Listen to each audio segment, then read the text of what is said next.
Muito bem, vamos começar a gravação da página 142, os comentários da página 142. Aí nós vamos falar um pouquinho do quadro geopolítico da Rússia. A palavra geopolítico tem a ver com a geografia e com a política. Então, é uma política geográfica da Rússia. Então, em termos políticos, mas em termos de espaço onde ela domina. Tá certo? A Rússia, ele vem destacando aí, né? Cada vez mais ela é um dos principais atores na ordem do mundo multipolar. Por quê? Porque ela é um país de grande interferência nas decisões mundiais, tá? Ela é um país estratégico enquanto localização, né? Ela está próxima da Europa, próxima da África. O país está ali, é o maior país do mundo, né? E ocupa a maior parte da Ásia, está próxima da América.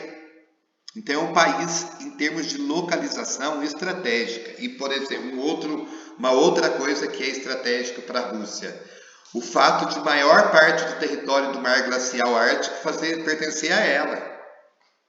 Tá? Porque como era um país grande, no sentido bem extenso, no sentido leste-oeste, ela possui grande território do mar glacial ártico. Desculpa, gente. Ela tem uma grande, ele destaca aqui, né, que ela tem uma influência muito grande nas ex-repúblicas que pertenceram à União Soviética, principalmente, a gente já sabe que principalmente aquelas da CEI, que forma a Comunidade dos Estados Independentes. Tá? E aqui a gente vai ver alguns,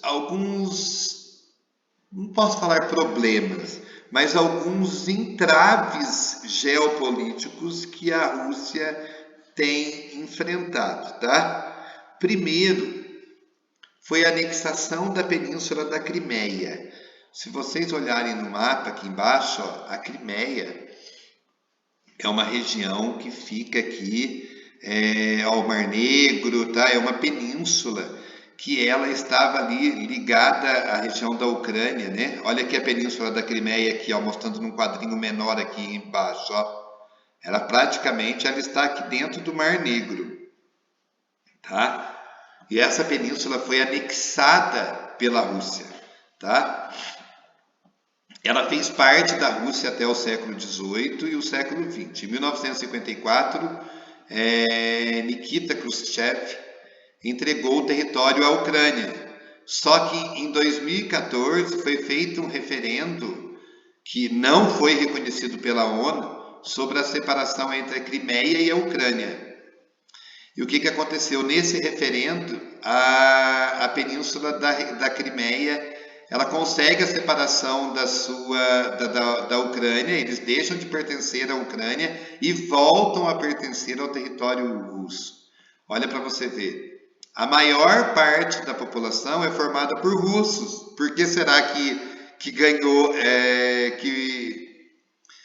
que o território volta a fazer parte da Rússia? Se a maior parte da população da região é de russos, automaticamente já estava garantida a vitória para a Rússia de voltar a ter o território da Crimeia, né? Então, olha lá para vocês verem. Desde o referendo, a península sofre uma crise política e institucional. Por quê? A parte que não queria voltar a pertencer à Rússia continua brigando, porque na realidade eles queriam uma independência, mas uma independência para que eles se tornassem um país, não para voltar a depender da Rússia. Só que daí quem que interfere na questão armada? As forças armadas russas, tá? Acaba gerando represália. O que é represália? Eles acabam tendo ações contra esses movimentos separatistas da Crimeia, tá? Então olha para vocês verem. A Rússia, vocês vão ver aqui o que é interessante. Nós vamos ver na próxima página ali. A Rússia, ela é formada por vários territórios independentes com autonomia de gestão. E a Crimeia é um deles. Ela tem independência para criar suas próprias leis, para ter o seu próprio governo, mas ela pertence a quem? À Rússia. Tudo bem? Posso ir para a próxima página?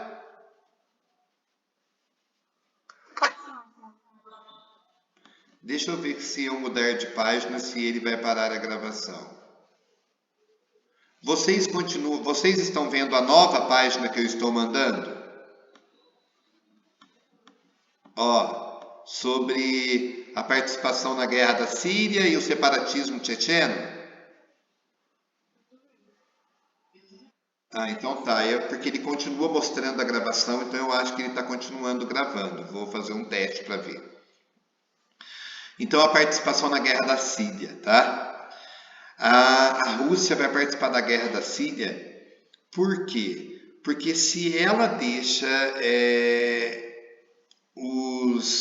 vamos dizer, terroristas tomar conta da situação, eles iam acabar ficando numa posição de recuo. Como assim que é uma posição de recuo?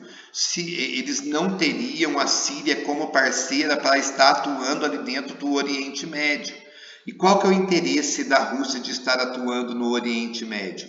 Ela já é uma grande produtora de petróleo, mas se ela tiver uma ação ali dentro do Oriente Médio, para ela é melhor ainda. Por quê? Porque é uma área que tem petróleo pra caramba. Então, por mais que a Rússia tenha muito petróleo, ela também comercializa petróleo das regiões do Oriente Médio. Eles colocam aqui que eles sempre prestaram apoio à Síria, tá? E depois, quando teve a crise política entre o governo de Bashar e alguns grupos opositores, e quem que são esses insurgentes radicais? São aqueles que vão contra o governo e fazem tudo para derrubar o governo. Fazem tudo para que aquilo que o governo está querendo fazer dê errado. Tá? E a Rússia, ela apoiou militarmente o governo da Síria para tentar manter a ordem dentro do país. Tá? Olha aqui para vocês verem. De acordo com a Rússia, os ataques aéreos em defesa do governo visam derrotar o Estado Islâmico. Falou em Estado Islâmico, a gente já lembra em quem? Terrorista. Tá? Olha para vocês verem que houve uma coalizão liderada por quem? Pelos Estados Unidos.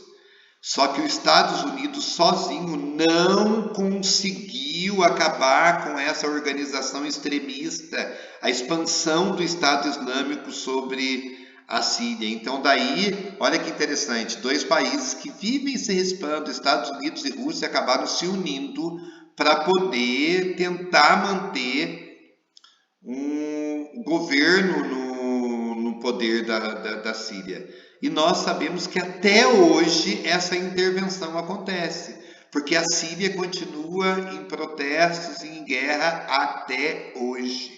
A Síria é considerada um dos países o país do mundo que tem maior fuga de pessoas para sair dali com medo do atentado dos Estados Islâmicos. Quem que vai ser o próximo país a ter essa maior fuga? Quem, pessoal? Além da Síria.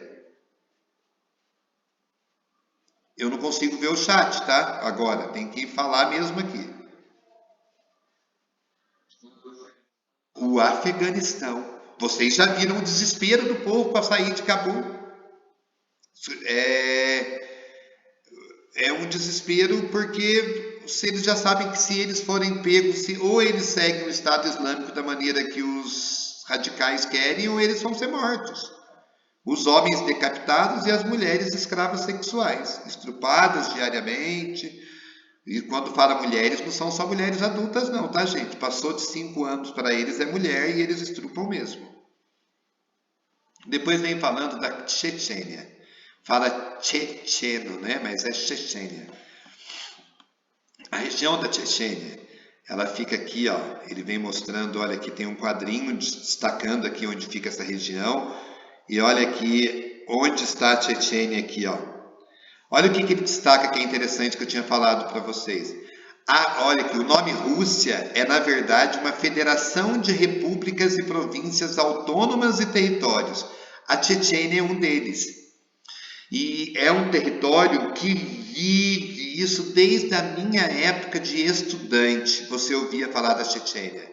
Eles vivem lutando pela independência política deles, tá? Eles têm autonomia de criar leis, essas coisas, mas autonomia política eles não têm, eles dependem da política russa. Tá? Olha aqui o que ele vem falando. Ela é uma das repúblicas, Chechênia é uma das repúblicas autônomas, né? A maioria da população é muçulmana e desde 1991 ela luta pela sua independência. Na minha época de estudante, que é um pouquinho antes de 1991, você ouvia falar da Chechênia que ela tinha o interesse de independência, mas ela ainda não lutava, tá?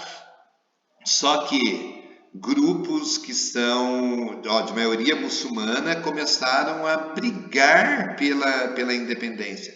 Chegaram a invadir até um outro território autônomo vizinho da questão. Olha aqui para vocês verem aqui no mapinha, ó. Aqui ele mostra. Olha aqui. Por que vocês acham que a Rússia não dá independência para essas regiões? Se eu olhar no mapinha aí, eu consigo chegar à conclusão. Por que será? O que tem muito nessas regiões que a gente pode ver pelo mapa? Jazidas de petróleo. Você acha que a Rússia vai dar independência para eles? Como diz o ditado, jamais. Tá? Continuando aqui, e depois ele vem falando que o território checheno é um dos principais rotas dos oleodutos russos para o Mar Cáspio. Olha aqui para vocês verem, ó. Ele passa por aqui, ó, por dentro da Chechênia. Ó, o Mar Cáspio aqui, ó. Tá? Mas por que é importante, Marcelo? Para vender para outros países. E depois ele vem falando que o separatismo da Chechênia representa uma ameaça ao domínio da Rússia sobre as outras repúblicas autônomas. Porque se a Chechênia conseguir a independência, automaticamente os outros territórios, as outras repúblicas autônomas também vão lutar pela independência dela. Então a Rússia pode perder muitos territórios e enfraquecer politicamente. Tá? Alguém tem alguma pergunta sobre essas duas páginas?